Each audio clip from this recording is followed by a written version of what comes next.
What's up, folks? It's Ben from D-Scout. People Nerds, thanks so much for joining us. We have a very exciting forum and discussion for you today. I am Ben from People Nerds. I'm the evangelist at People Nerds and D-Scout. We are so very excited to have you join us today for Impactful UX Business Essentials for Researchers and Designers. I'm going to introduce our two guests who, again, depending on your settings, are below me or on either side of me or down below me, but Carolyn and McLean were really kind with their time to give, I think, some really interesting strategies and frameworks that we'll work through today. Our speakers today are McLean Donnelly and Carolyn Ho. I am going to have them introduce themselves, but they are from the Makery Group and Arlo Labs, based in Minneapolis and New York City, respectively, and I am your bothersome Nat, the evangelist of People Nerds and D-Scout. Our agenda today, I'm going to have them introduce themselves. I think that they each bring, they do bring really interesting perspectives that informs this positionality on why business essentials, they'll talk a little bit more about what they mean by that, are imperative to, again, researchers, designers, product folks, anyone who interfaces with a business, either externally through their stakeholders or internally with their own cross teams. The stuff that they're going to be describing today, I think will go a long way. So we'll talk about they'll introduce themselves. We'll talk about some frameworks. They have a few broader epistemological ways that you can begin thinking about business essentials. And then we'll have lots of time for your questions. So we're also going to talk about a rationale for why that is. So with that, let's have Carolyn introduce herself. Let's see if, there we go. Thanks, Ben. Thanks for D-Scout for having me. I'm so excited. Definitely a People Nerds. I can start by saying I am a business anthropologist by training. I studied that both in undergrad and in grad school. And now I work as a user researcher and innovation consultant. And previously to starting Arlo Labs, I was at a small consultancy based in Copenhagen, where I worked primarily in the consumer goods, consumer electronics, automotive, and telco space. And then about 2 years ago, I decided to go out on my own and start my own business, Arlo Labs. And I specialize now in the healthcare world, primarily with medtech and in the early tech startup space in New York City. And I guess most recently, my projects have been focused on developing new digital health solutions or platforms for patients and providers. So really focusing in how to improve the patient experience and provider experience. And as I mentioned, I'm a social scientist by training, so I went to a liberal arts school. I never once took a business class, an economics class, or a stats class. And so that's kind of my background, very, very social sciencey, very much an anthropologist. And this is kind of the reason why I've been wanting to do this webinar and teach some of these mini MBA essentials, which is even for someone that doesn't come with this type of rigorous training, an MBA program, or have gone through business background, it's still something that you can learn and build into your arsenal to help you be a better collaborator and consultant or advisor to your clients or to your stakeholders. And my goal here is to help demystify the world of business. And a lot of these tools that we'll go through today are things you can learn on your own, read on your own, and start building into your day-to-day work tomorrow without needing to go through an expensive MBA. To be fair, I wanted to go through an MBA program, but just did not go through that process. And then for the last 5 years, I've been teaching a sort of mini MBA tailored for UX practitioners and social science practitioners to help them up-level and improve their business acumen. Some of the things we'll go through today are some of the pillars of what I teach in my course. I'm actually teaching two starting next week, one for UXLX, which is a European UX conference, which is now, of course, remote. And then one later down this year with Enterprise Experience, which is hosted by Rosenfeld Media. And again, all this came out from my own lack of understanding and lack of awareness of the business world when I started going into consultancy and starting to work with big clients. And so all the stuff that I wish I knew I had, I hope that we can share with some of our participants today.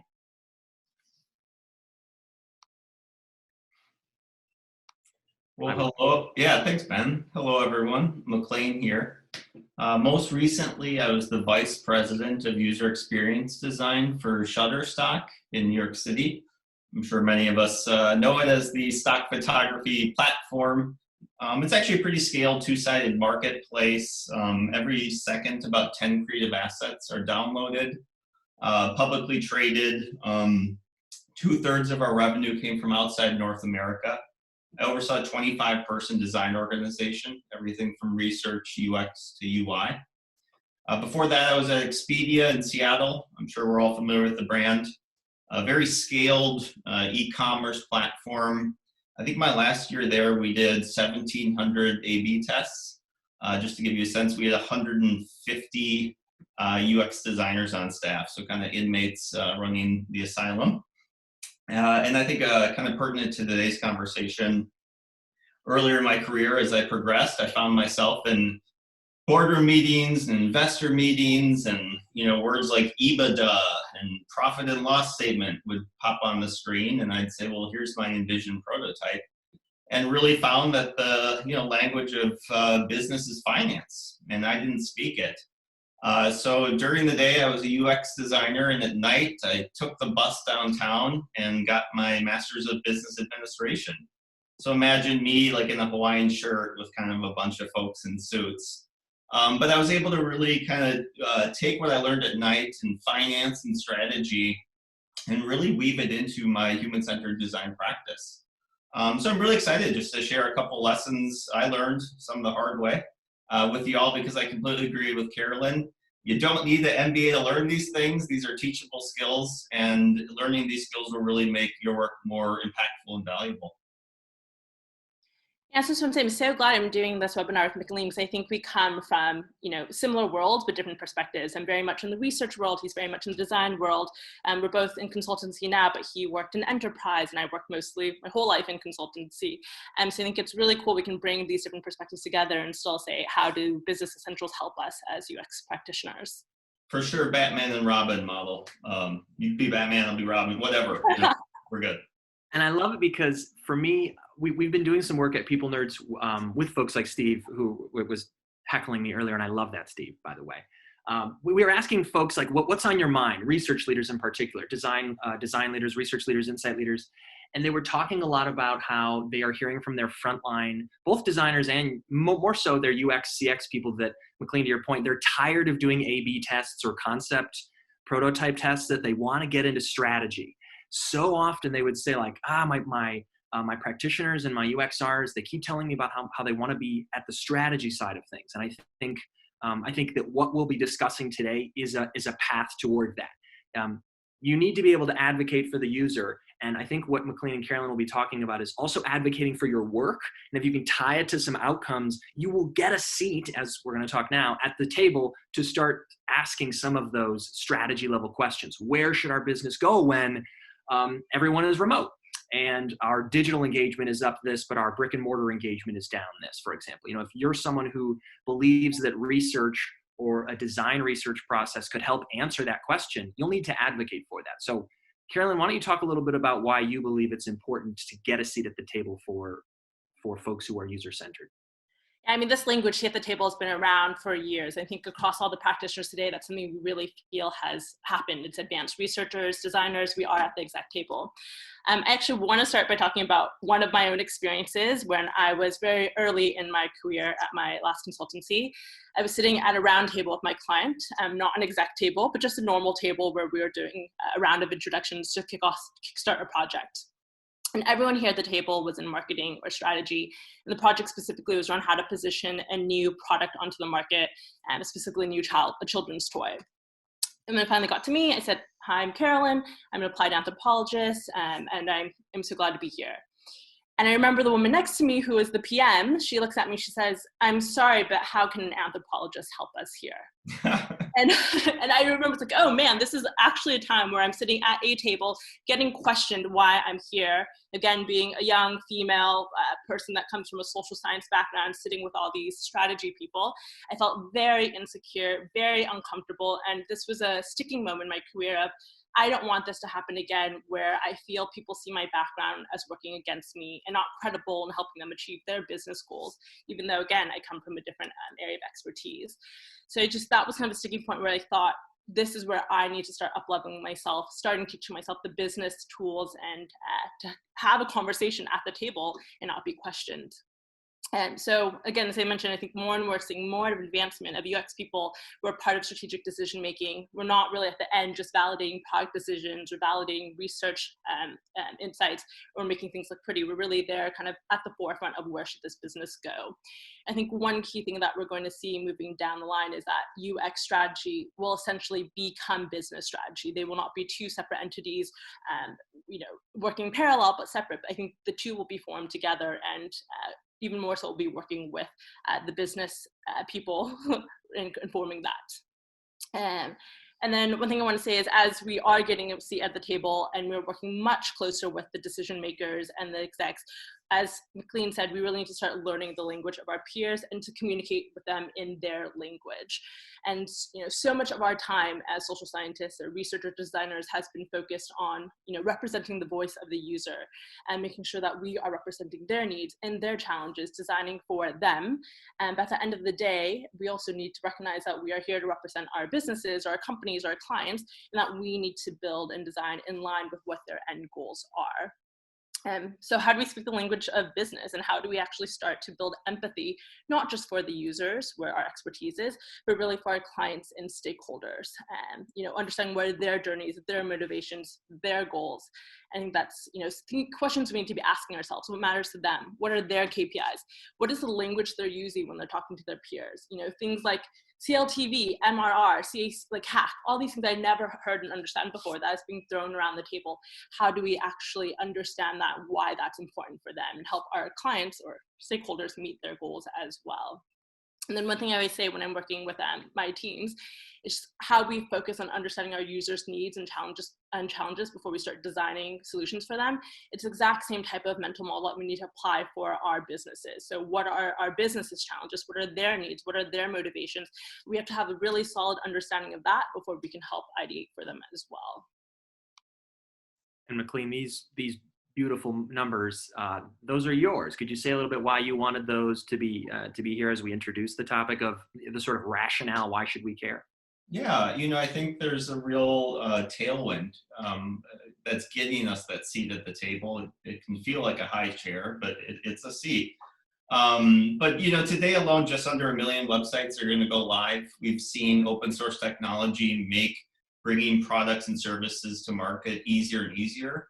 So that means differentiation and experience really matters. And that's compounded by the margin of error is so slim when dealing with customers. One bad, you pull up the phone, it doesn't work, it's not mobile optimized, you're toast.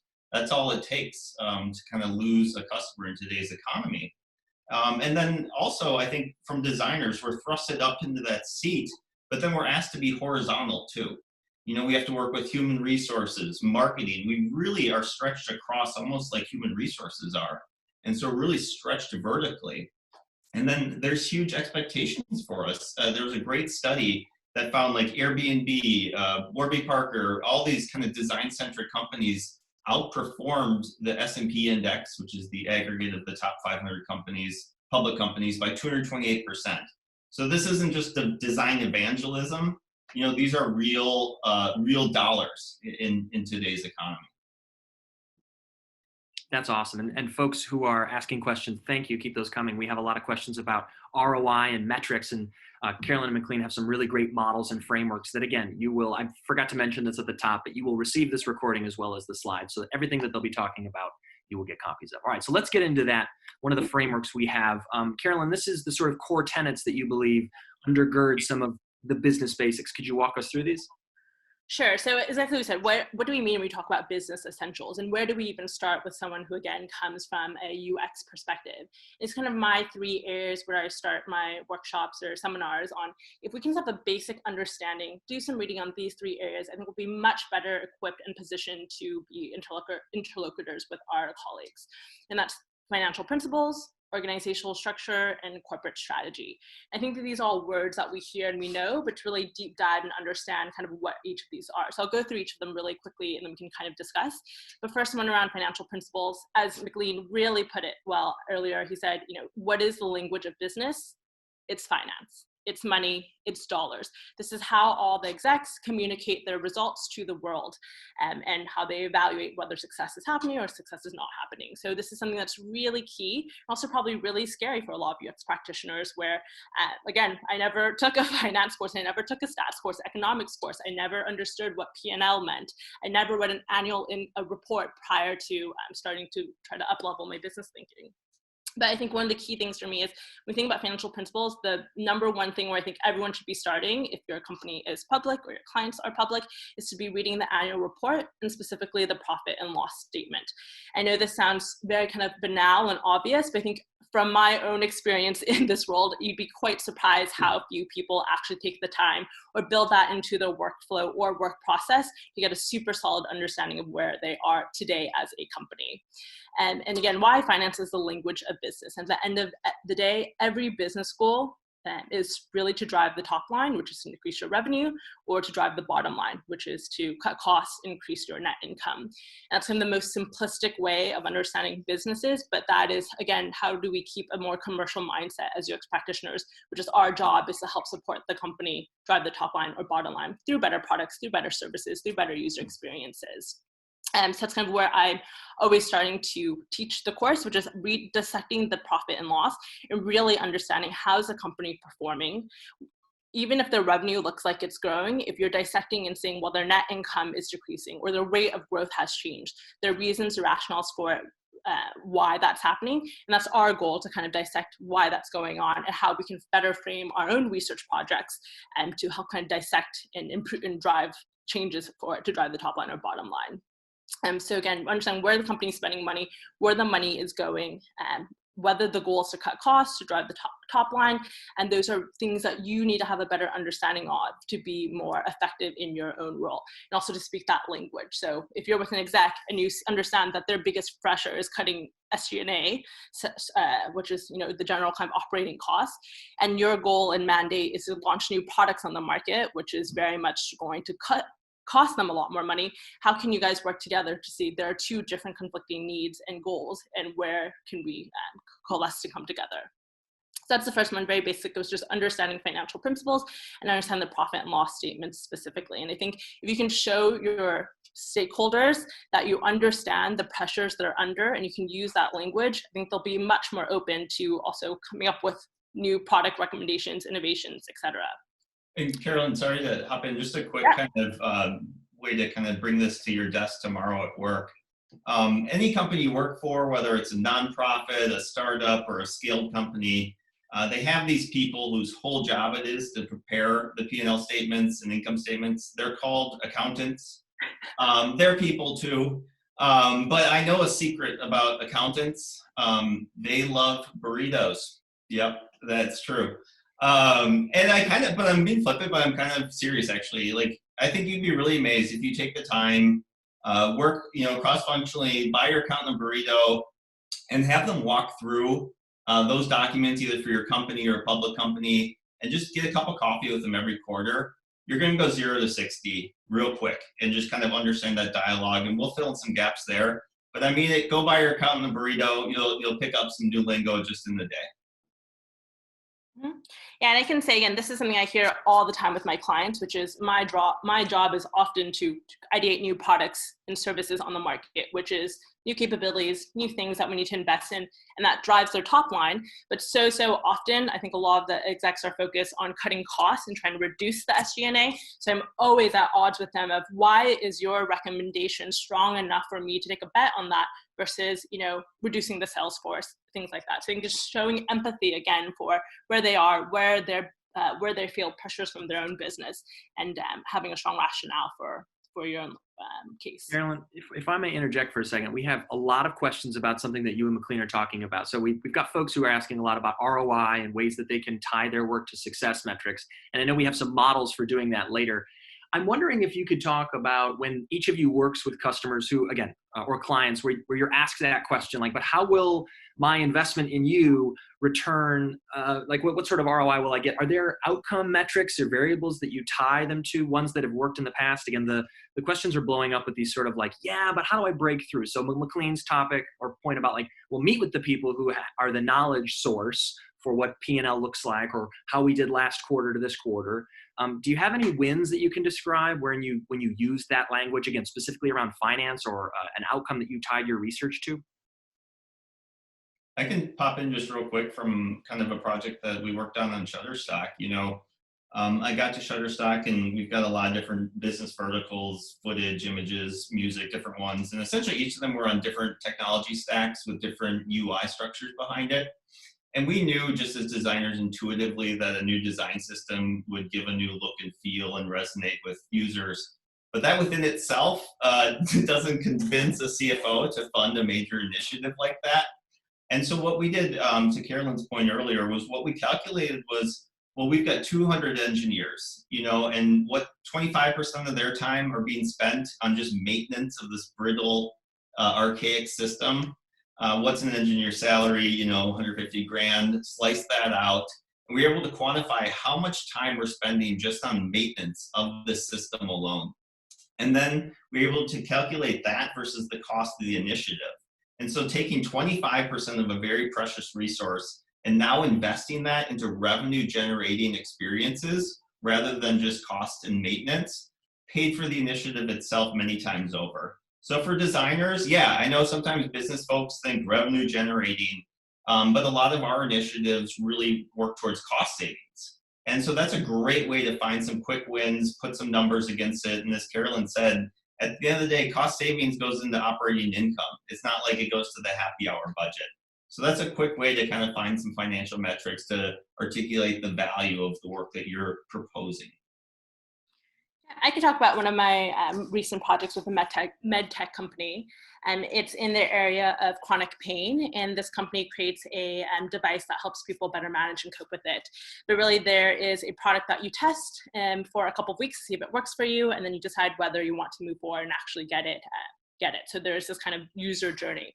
And my proposal to them was to do a foundational ethnographic research study where we followed the patients from the day of their trial all the way to when they're back home, to when their doctor's offices. This is a huge project to go meet people pre-coronavirus in their homes and understand that process. And I think the way I sold it was there's two things that are going to come out that's going to help you with understanding your business and business metrics. One is understanding where the patients are falling off, where you're losing people, and understanding what are the kind of drivers for why that's going on. And that's something that we can quantify with our potential small sample size, but saying here 50% of people are falling off at this particular point because, for example, the sales reps are not communicating in a way that they understand. And by having that quantified number, saying here's an opportunity where we can improve the patient education, we're going to increase conversion and adopt, another 25% of people who are going to move forward with actually getting in the product. And that's one way. And the second way is saying how can we actually drive top line and say from where the patient needs and challenges are against their user journey, here's concrete product, education, service materials that are going to, again, increase conversion. So helping, again, my project in the beginning was studying a foundational ethno study, but the way I positioned it is this is going to help you understand where you're losing people, the amount of people that you're losing, why you're losing them, and the concrete solutions we can to improve conversion and adoption of the product. I think framing and speaking that type of language is going to help execs and your stakeholders better understand why research can actually drive their business. That's awesome. And again, the questions are blowing up, folks. Keep them coming. That's great. Carolyn, could you talk a bit about how the organizational structure fits into that? I think that's a nice segue into that second tenet you've got. Yeah, definitely. So this is, again, one that I think we read a lot about, but don't spend too much time thinking about, which is how is a company actually structured?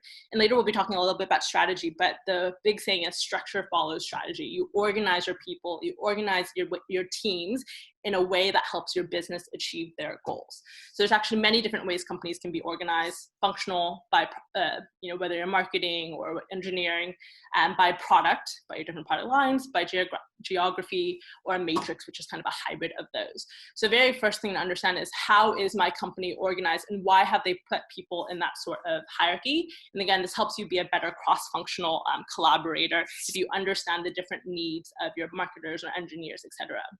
The second thing, which is a little bit more like political and using your anthropologist lens, which is understanding the culture of the company and saying who actually holds the power in the organization. And again, from my experience in the med tech world, which is very different than in consumer goods, the engineers are the people who tend to always have the power. They are the ones who are making the final decisions. They're the ones who have the biggest budget, because med tech is very sciencey. Its product, it actually is based in science and what's technically capable. And unlike in consumer goods, where you can put a lot of marketing budget and you're selling an idea or a vision or a lifestyle. So by understanding those kind of dynamics, I think you're much better equipped to position yourself and your work and understand and help in the company, seeing who actually has the power, who has the decision-making factors, and how are those decisions actually being made. And again, when we talk about having a seat at the table, if we want to influence decision-making, one very important thing to do is understand how decisions are made today. So maybe the CEO who, like on the outskirts, looks like they have power, they're actually really being influenced by the marketing or the engineering. And people understand that dynamic, I think, especially from a consulting world, is extremely important to get your recommendations to stick and get to market.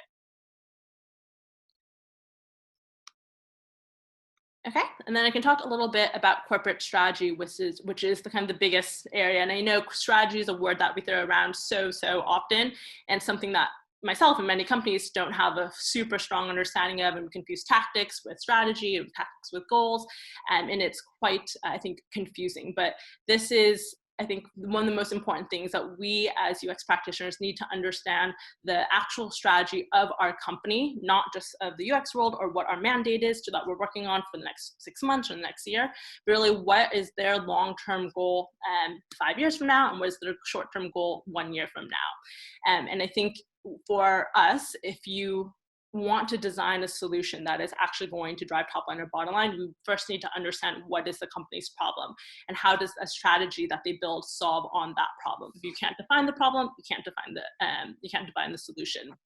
And when we talk about corporate strategy, one of the biggest things that I do when I come from the consulting side is understand what are the assumptions that the teams have made about the people, about their market, about their users, about their competitors, and how has that informed their strategy. And if I can dissect that, those are things I can challenge when I'm doing in my field work, where I'm out in the field understanding the real world life, and hopefully can help inform a stronger strategy that actually drives their goals. So again, these are the kind of 3 key areas I would start to dive into. Of course, it's extremely high level, but hopefully starts as a starting point for where you and your teams can do more reading and again, build the language, understand the dynamics of a company, understand what parts of a strategy, which we'll get into in a little bit, can help you in your work. And That's then great. Yeah. Sorry, Carolyn, I'm so sorry. No, go ahead. We had a question that just related really nicely to what you said about not only being concerned with the P&L and the EBITDA, the things that they're working with right now today, but the strategy taking to like Horizon 2 and even Horizon 3. We had a question from, I want to make sure I get this, let's see, I can't see this person's name, but they asked about expected value. McLean or Carolyn, have you ever pitched something to someone on the future ROI of it, or this idea of like return on design investment was another comment or question we got. And if we want to hold off on answering that to get to the frameworks, I'm just thinking now that we're lingering a bit on strategy, I'm curious about that sort of future oriented pitch of the work. Yeah, I think honestly, to be candid, sometimes from an observer, there feels to be a real gap sometimes between research and business outcomes. And as a result, research can feel like a check the box sort of thing. I'd say one area where I think research can really kind of connect the dots is in understanding market value and market opportunities. Like a quick example, like at Shutterstock, we were in the stock photography space. We traditionally worked with creative agencies, et cetera. We worked on an initiative called Shutterstock Editor, which was a lightweight content creation tool that was a completely different business segment. And I think a lot of people are like, oh, why are we doing this? This feels like a one-off thing. But even our researchers were able to calculate, hey, the market for creative professionals is XYZ. The market for small businesses marketing budgets is 100x what we're looking at here. So even if we only get 1% of this market, it's probably 20% of this market. And so I think often for researchers, if you're looking for quick wins, ways to kind of quantify your value, just look at addressable market size. And even if you can kind of bite off 1 or 2%, it's going to be a heck of a lot of money there. That's awesome. Let's folks, these questions are great. I know I keep interjecting to say, but let's walk through this, which is the sort of map of, or a potential to map your organization. And Carolyn, would you talk through why this might be beneficial? We're getting some questions from folks like, what resources do you have on books to read? So if there are things that you can, that helped you when you were, taking this stance. Yeah, I mean, McLean, if you want to reach over to the book, we have a few folks who are asking, like whether or not getting an MBA is worth it, or maybe talking about some of the outcomes that, or like how that getting an MBA might shift your path. So we've got some career-oriented questions and some resources. Why don't we start here with this map you've got, Carolyn? Talk us through it. Okay, great. So this is what I call the business model canvas. This is something that you're going to learn in all business schools, exactly how it looks like today. And why I love this, and I always use whenever I'm starting a new engagement with a client, is because it's a visual one-pager that shows the building blocks of how your company works. Again, whether you're in-house or you're a client side, this is a thing that you can use for any company. And this is exactly what it would look like coming from out of business school. And again, as I mentioned, at the end of the day, all companies, very, very simply put, their goals are reduced to two things: driving the top line or driving the bottom line. And I think this tool is very helpful in kind of understanding where you fit in, how you're supposed to help the company achieve goals. But really, this is broken down into 5 parts: understanding the infrastructure of a company. So who are the key partners and suppliers that you're working with? If you're Chipotle, you're partnering with all the local farms, for instance. What are the different resources, so the unique strategic assets that your business must have to continue to function, and the key activities. What are the things that you need to be doing to deliver your offering or value proposition in the market?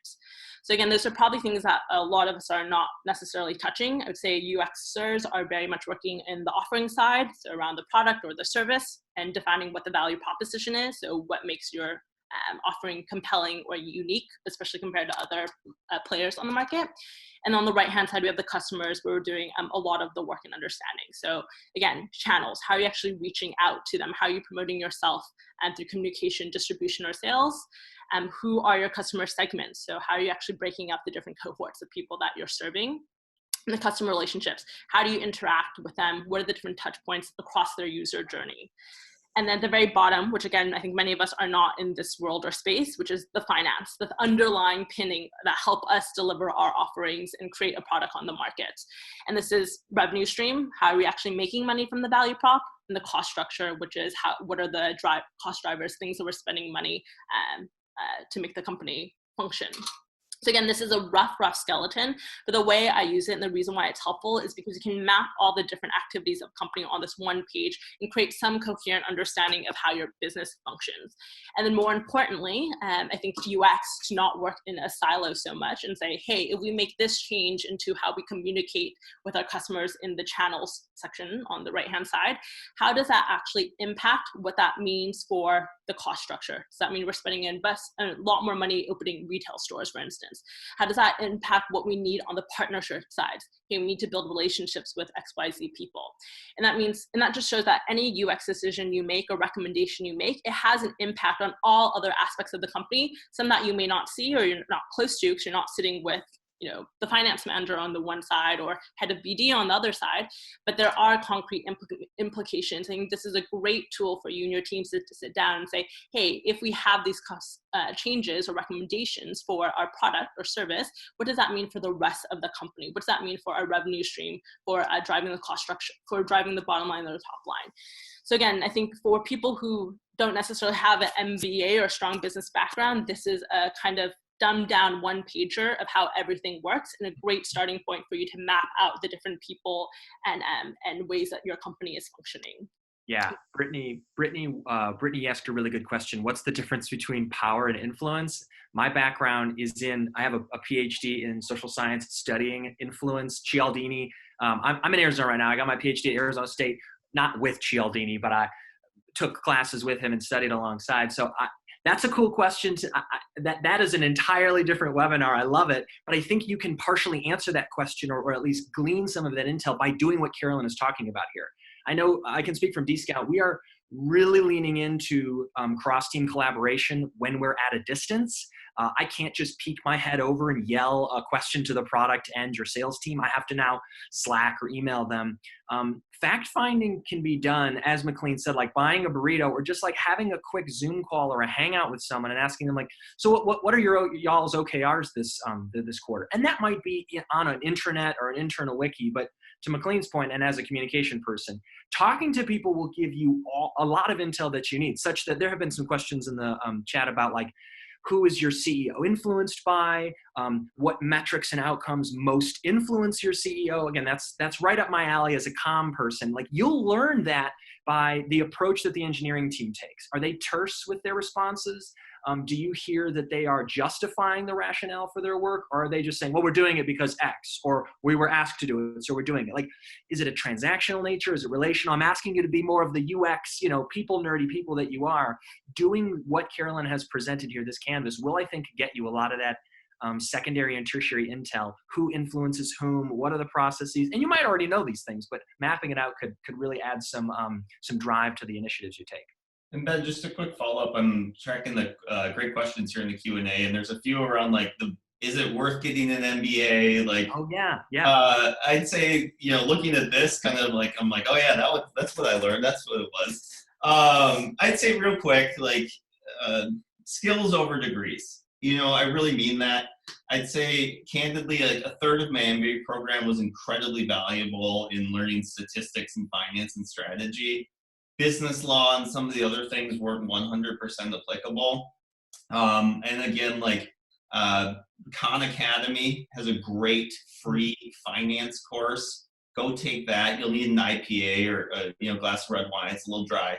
But like that's a great resource. I really love mini MBA programs, what Carolyn does, but also with institutions. There's great online mini MBAs that pack in a year, and you can stretch it out if you really want to. So at the end of the day, I'd say like learn on your own what you can. If you love the structure and what you're doing, then jump in further. And I think for a lot of designers, they're like, oh, we don't like math. Like, oh, I don't do that. Like, you just did complex fractions with aspect ratios in a grid. It's just an educational gap about learning these things. So try the skills. If you like it, then maybe go to some structured education. Yeah, I can also say that's something I was very heavily weighing, whether I was going to go through an MBA program, especially after a couple of years working in consultancy. And the big reason why I wanted to, again, was triggered because of that time the PM called me out of why I was sitting at the table, and was really to build credibility for myself. And even though my practice and expertise is in research and ethnography and the social science methodologies, I hope that I bring a lot more to the table for clients. I thought an MBA would give me an automatic kind of stamp of approval of credibility. I think what I've seen throughout the years, I did not get an MBA, so a lot of the learning that you can do on your own gives you that credibility. So if you're speaking and using the language that your stakeholders or clients are, they're immediately going to see and believe that you are more than a quote unquote UX practitioner, that you understand their business goals, you have empathy for what they're trying to accomplish.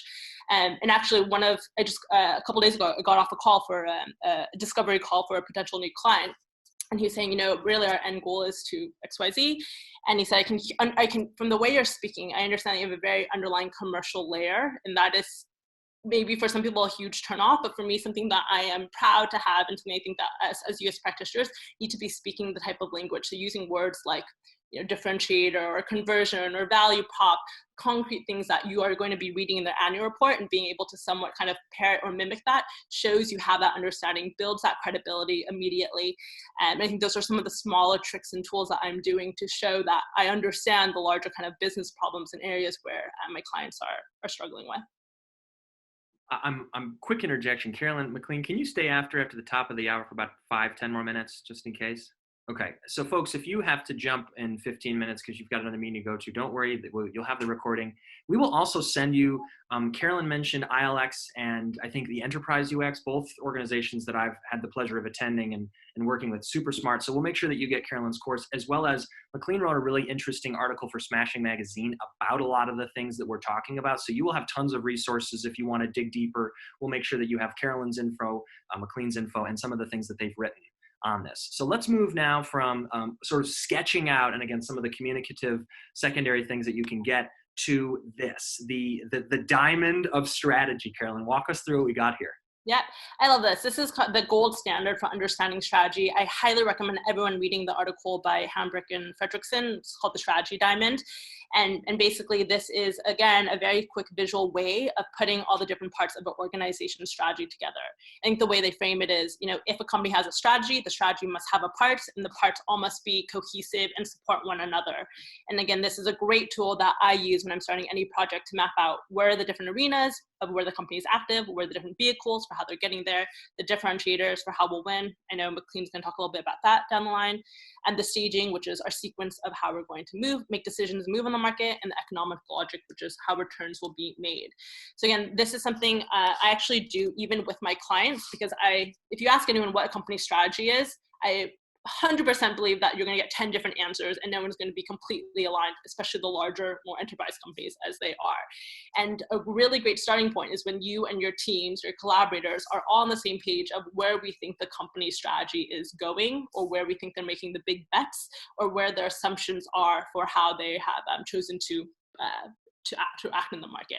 So this is, again, the starting point for when I start any engagement, is mapping these out together with my clients or with the teams I'm working with, saying, do we have a shared understanding of what the goals are, what kind of decisions that they've made, and what do we want to challenge with our research? What do we want to challenge with our recommendations down the line? And one thing I want to say is, I think for especially newer practitioners, this is a great place to make sure you understand how your cross-functional teams, if you're working with a PM, for instance, or working with an engineer, understands the world and the market. So it's, again, tools that you can use cross-functionally to make sure you come to a shared understanding. And this is something, great article, Hambrick and Fredrickson, that I highly recommend everyone read. Just real quick on connecting the dots sometimes between strategy and research, because I know it can feel like stepping on toes a little bit. The only thing I'd kind of add is, it's the old adage that, Henry Ford said, if I'd asked my customers what they wanted, they would have said faster horses. But I think, as you kind of look at UX research, especially talking with what Carolyn's talking about, you're seeing this huge shift to like evaluative research, because it's a little more quantifiable. And so you really haven't seen as much like generative research, and obviously DScout is an amazing platform at solving some of those pain points. But when you're looking at like generative research, I think organizations intuitively understand the value of anticipating customer needs and reinventing and staying one head of the market. It's kind of why Netflix is what they are, is they continuously understand customer needs, reinvent, and hit the users in stride. So the only other thing I'd say, it's like, don't forget about generative research. It's a great way to be a secret sauce to get one step ahead of your user. And with that, then you can kind of articulate it as a way of getting ahead of the market. That's awesome. All right, let's I mean, as someone who works in the UX space, I'm loving all the guides and the worksheets. And again, you are going to get these copies of these so you can find them. We'll make sure that article that Carolyn mentioned is linked out as well. So what are we looking at here? This one is Porter's Generic Strategies. This one's from you, McLean. Is that right? Yeah, Michael Porter, he's like the LeBron James of business thinking, sports ball, whatever the analogy is. Yes. But just a couple quick things. Like, I'd say if you looked at my annual performance reviews kind of before my MBA, like the thread would be, McLean needs to be more strategic. And like all of our titles are like strategy, innovation, et cetera. And I was always just like, well, what is strategy? Is it like big ideas? Do I need to be like an oracle? Is it planning? Like, how do I do this strategy thing? And for me, Michael Porter he comes up with 3 generic strategies that I kind of find is something that I fall back to when I'm starting to think like, okay, how are we going to shape this strategically? He has 3 simple strategies that it's like, if you do this, then that. And briefly, clearly Porter wasn't like a designer, because this grid thing can be a little hard to float around, but generally he'd say this. One is low price. Low price is a great strategy. Like, we are the lowest price in the market. That's where we're going to be. But Porter would say, great, if you're low price, then you need to have lots of volume, like a Walmart. You need to sell a lot of things. You need to have contracts to make sure your costs are fixed. You need to have incredible volume. So low price, great, have high volume. The second one would be narrow segmentation. So like my dad got his hip replaced, and there's these little screws in it, and one company does 99% of all those screws for hip replacements. So it's called narrow segmentation. They own the entire market. And Porter would say, that's amazing, but in order to do that, you need to build a moat and make it really hard for other folks to get in there. You need to file patents. You need to get ahead on research. You need to, that's how that strategy would work. And the last one he would say is differentiation, right? And I think that's really where a lot of UX researchers and designers can break through. And I think the classic example is Warby Parker, right? Like buying eyeglasses 5 years ago, you go to a mall, it's super bright, you're putting these things on, you're asking the sales rep, you're like, does this look good? And they're like, please don't. And that's how you bought glasses, and it was this really expensive, unempowering experience. And what Warby Parker did is they worked backwards from the ideal customer experience. People said they want to try them at home, they want to try before they buy, they want pairs. And what they did was they worked backwards from that ideal customer experience, but then they changed the underpinning of the supply chain behind it too. I think they get credit for the front stage, but they should get credit for the backstage as well. And so often people are like, well, how do I differentiate? We'll start with the ideal customer experience, and that can inform kind of how the backstage supports that. And particularly, again, in today's economy, it's those players that are going to come up with new experiences are the ones that have continued financial success. That's fantastic. Are there, let's see, okay, we'll get to the next. This was one that we've had a lot of questions leading to. We've had, again, folks talking about, so we've got some strategies on how you can start to sketch and map out the organization, players, and strategies that you can use for translating some of your work. Now we're getting to an ROI calculator, which should make many stakeholders' ears burn. So McLean, walk us through what this is and how someone out there could potentially start calculating the ROI of their work. Yeah, and everyone, this is a little mathy, so let's just take a big old cup of coffee. Here we go. I love it. Thanks. And Carolyn, you've been doing this probably longer than me, so feel free to hop in as well. I think at the end of the day, what we're getting towards is you can't just show up to a meeting with stakeholders with a research plan or a cool prototype. And at the end of the day, even in my own career, the value of my MBA and what I learned wasn't my even ability to understand or speak the language. It's my ability to understand it, but then apply it through the lens of a design thinker. That's the real secret sauce, is because we see the world differently, and we see the world from a consumer standpoint.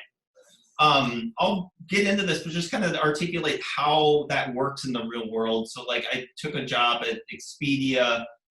They put me on the flights product. Flights is an intensely commoditized thing.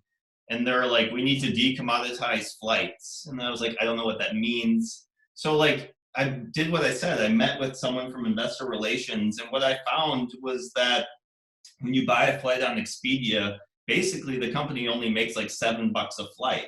Even if it's a $500 flight, they only make $7. But the cost of acquiring a customer can be $42, because when we buy flights, we look at 42 different things, and we fly around, we look at a bunch of different stuff. So it didn't take an MBA to figure out whoa, $7 on revenue, $42. How do we make up the difference? Well, they make up the difference by selling hotels and rental cars and stuff like that. But we really thought that flights could be a good standalone revenue generating product. So understanding those dynamics, we're well, where are we losing margin? And we lost it actually in customer support. We found most people, is through our NPS studies, were calling in because they didn't have transparency in fees and pricing and all that. We'd see things like international baggage fees. You're what's that? And people were if you've ever seen someone throwing shirts away in an airport, that's international baggage fees. And what was happening was the carriers and the Deltas thought that they were kind of saying it, and Expedia was, and everyone kind of knew about these fees and pricing except for the customer. And then they'd call in to the point where even if we sold the thing, we'd lose money on the call. And it's that's an unsustainable way to run a business. And so for us, what we did was hey, we think there's ways that we can articulate better transparency about flights, about pricing. And we laid it out, good experience map, nice little UI, but then we stacked up a really good business case behind it. And we said this will increase conversion by 0.5%. This will increase organic repeat by 2%.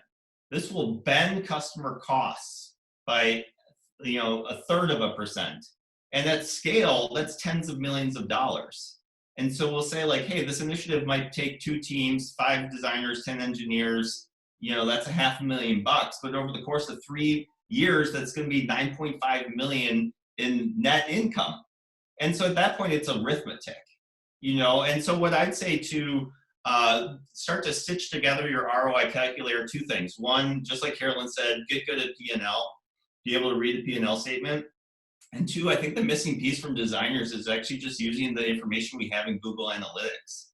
So much of our Google Analytics is like pay per click, like all inbound marketing, but we really don't take the time to understand like what does that mean at the end of the day for users on the platform. Like we can do better than a 1% conversion rate. That doesn't have to be industry standard. So often if you take what you learn from your P&L and synthesize it against some like kind of platform analytics, that's how you can fuse them together and start to articulate business cases in terms of organic repeat and conversion boost, reduction in cost savings. And it's like Spanish, like it's a language. The more you do it, the more fluent you're going to get and the more persuasive your business cases are going to be. Are there examples of times where you had a difficulty getting access to the numbers, McLean, to fill in some of this? And if so, what would you have done? Or Carolyn, when you're working with a company that might not maybe reveal to you these numbers, when you're trying to calculate an ROI, are there other strategies that you might employ? That might be that. I'm happy to jump in, but Carolyn, I'm sure you've dealt with some opaque spaces. Surprisingly, a lot of my clients are very open and they're more than happy to share their numbers, their strategy docs with me. Again, this is to help them do a better job. So I've never really encountered that, luckily. And I would say the most important thing, though, for me, for someone who's a research background and I'm not plugging in numbers on a day-to-day basis, is to build strong relationships with the teams and who are. So again, as I build them into my own field work and research process, I'm hoping that they build me into their kind of investment analysis process as well. And then we're kind of both aligned at going on parallel tracks together. That's great. Yeah. And go ahead. Oh, just real quick. I'd say, when we work where their data might not be available or it's early stage, that's where good kind of usability metrics can come into play. At the end of the day, if you're kind of doing a task analysis and it takes someone 16 minutes and, 312 clicks to complete like a core function, that still resonates within itself. And to say even at that level of like, hey, this initiative is going to shave time on platform by 8 minutes, reduce this amount of clicks. That's persuasive within itself. And it might not be tied directly to a metric, but at that level, people are going to understand and fill in the gaps, especially like good critical thinkers. And I wanted to mention, we're getting some interesting questions about like, but what if I don't know what the conversion rate is going to drop to or increase by? And I think that's our natural inclination as researchers and design thinkers to say, well, I'm not going to make a statement until I have the evidence to. When like, again, thinking about audience analysis for a business folk, they're about moonshots. They want to be able to make strong projections. To Carolyn's point, they are going to turn around maybe to their board or their shareholders and say, we've got great big goals. I mean, Elon Musk's entire business model is making wild predictions and then getting like 80% of the way there or 60% of the way there. But so I don't think it's about being right. I think it's about making informed conclusions based on available data to the extent that possible. So like what McLean is talking about, if you know that you're losing X amount of users on this page, multiply that by the amount of users that you regularly see visiting that page over a quarter or a month, and then you've got like something to go on. And again, you're just making educated guesses. But to Carolyn's point, you're speaking in their language. That's the point here. You're advocating for your work and yourself using metrics and outcomes that they understand. And part of that is that they know it's not exact. You're giving them a ballpark, and hopefully they're interpreting it as a ballpark. And so I think it's actually quite interesting, Carolyn, that your companies, the companies with whom you're partnering and working, are giving you that intel. That doesn't surprise me because that's what they have to turn around and then go sell to their shareholders, their boards. and they're making it up too, Right, exactly, exactly. Welcome to Product business. owners, like, they don't have like all the information, and at the end of the day, like, I stand behind our work. I think good design changes businesses, and most of the time I'll say I'll take my 401k on this, because I know that, like, revamping this platform, a great looking UX UI, well informed, is going to dynamically change the outcomes of this business, and I'll stand behind it. And at the end of the day, it's like, judge me on the metrics next quarter. Like, I don't care about what you think about the button color or what it looks like. Like, let's come back in the quarter and look at the numbers. And I've never seen like improved UX UI hurt business metrics. So like, you can stand behind it. We've got, I love this as our wrap up. And I think it speaks to what Carolyn and McLean are talking about, which are all tactics rolling up to the strategy of audience analysis, considering your message, think about what's going to resonate the most. And Carolyn, can you sum up this pithy, succinct slide here? Honestly, at the end of the day, we are people experts, people nerds. People are weird, crazy, fascinating. They're very interesting. They're often cool, sometimes not too cool. And often our research and design is based on what we saw in the field or how we understand the human behavior. And that's what we're excited about. It's what we want to present to the teams. That's what we want them to know and understand about your users' needs and challenges. But very clear at the end of the day, having an interesting insight or a cool product design, if it's not relevant to your business's goals or strategy, then it doesn't matter to them. And I think actually Chris Massad of Claro Partners said something really amazing, which is, if your insights are not driving the top line or bottom line, they're useless. That's actually verbatim words. And I thought that was actually kind of a harsh reality, which is, yeah, we are inundated with so much data, so much information, but what we present to our teams and clients is to be very focused, very relevant, and in line with what their goals are. And I think we often forget that because we don't know what their goals are. We don't know what their challenges are. We're focused in our own little silo of delivering better user experiences. But again, making sure those two worlds are collided, that we're translators and that we're speaking both the world of user, but also both the world of business, is where we're really going to stand out and become more respected, and as well as elevate our own practice. Because we really want to hone in, which is relevant is not the same as interesting or cool. Yes, and I almost think you could supplant data does not equal insight here as well. Like, so often UXRs are asking me, like, well, we have all this great data, but like, where are the insights? Or like, customers who are looking at the DScout platform will say, like, but where are the insights? Well, that's where you match, like, your design thinking acumen, your research background, your understanding of the business to create and pull. Like, you leave a lot on the cutting room floor. I mean, especially if you're working in, like, as Carolyn does with like ethnography. I mean, you've got pages of field notes, maybe hundreds of hours of video data. It's not all going to the stakeholder. It can't. And so this, for those of you who are still like coming up against the, like, I have all this data, but what's the insight? The insight is what's relevant. The insight is what drives impact. I think there's like necessary and sufficient conditions for data to turn into an insight. And I think Carolyn is hitting it on the head.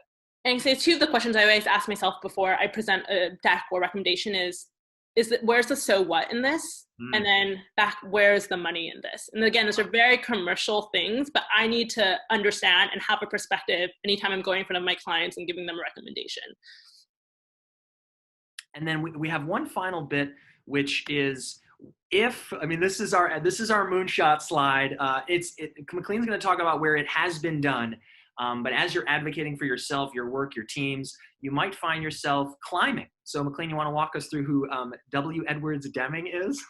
Yeah, I think Carolyn kind of hinted at that at the end of the day, you need to build a coalition. You can't work in a vacuum, and that requires leadership, and that requires management. And I'd say two things. Like, I think designers, a third of my business school program was actually in organizational design and management. And I think designers incorrectly make assumptions around what management is from what they've seen previously. So few designers have actually been trained in management. So we kind of just pick up all these kind of bad habits. And that's what we're like, oh, we sit in meetings all day and fill out this. And that's not what management is, and that's not what leadership is. And to really get things done, you're going to need to build a coalition. And to really get things done, you're going to need good managers, and you're going to need an organization that can facilitate and work through these strategies. So lean into management and leadership. I'd say, just because someone did it this way doesn't mean that's your leadership style. leadership is scaling your own vision and abilities, with others. Two resources I'd really recommend. One, Patty McCord, she is the one of the founders of Netflix, chief culture officer, wrote a really brilliant book called Powerful. And it really correlates culture to business outcomes. That like empowerment within itself, what does that mean and what does culture mean? But here's how it actually changes like the business outcomes of your company. That will really change, I think, the way you think about leadership. And the other one I'd recommend is this kind of grandpa looking guy, Edward Deming. He was tasked with going to Japan in post-World War II and really helped develop the concept of lean as it related to manufacturing, which is really a reduction of processes through worker empowerment. And Patty McCord really took that and applied it to a technology company like Netflix, which is like massively decentralized, really about worker accountability. But Deming wrote this great piece called The 14 Points. And I just think it stacks up great for how to think about leading yourself in a design organization. And, he'd say like break down barriers, work cross-functionally, a vigorous program of self-improvement. So make sure that financial analysts are coming to your team meetings and giving updates. And lastly, like make everyone part of the transformation. I think at the end of the day, as designers, we can show what the world can be. And that's our biggest asset, is showing that North Star. And people want to follow that. And that's where we can lead. So I'd leave it there. Check out 14 Points. And I mean it, lean into management and leadership. That's really how you're going to get broad change through your organization. Thank you so much to Carolyn and McLean. This has been an MBA in an hour and 5 minutes. We had a lot of great questions about ROI and success metrics.